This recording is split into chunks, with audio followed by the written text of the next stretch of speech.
As a storyteller, it really saddens me to say that often the biggest reason for misunderstandings between cultures comes from media. It comes from the stories we hear about those cultures. We hear stories about the Middle East that paint all Muslims as terrorists, or about North Africa, all of it being unsafe, and we just take that as fact. And it's really not the truth. A lot of media paints a very biased picture about one aspect of a culture, and I really think that it's our fears that keep us from stepping out and finding out from ourselves, finding out the truth behind those stories and looking past the bias. We let fear keep us from going out and making friendships with people from other cultures.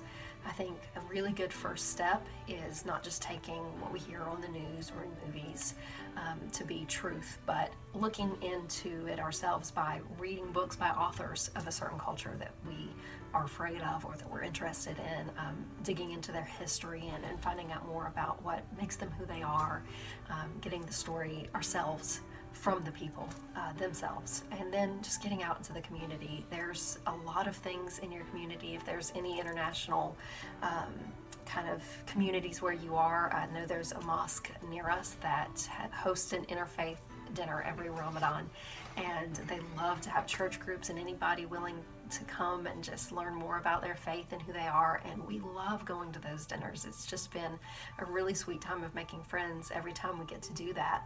And so once I was just willing to step out of my culture even a little bit, I realized how little I knew and how much I really had to learn, and I think that's just the first step.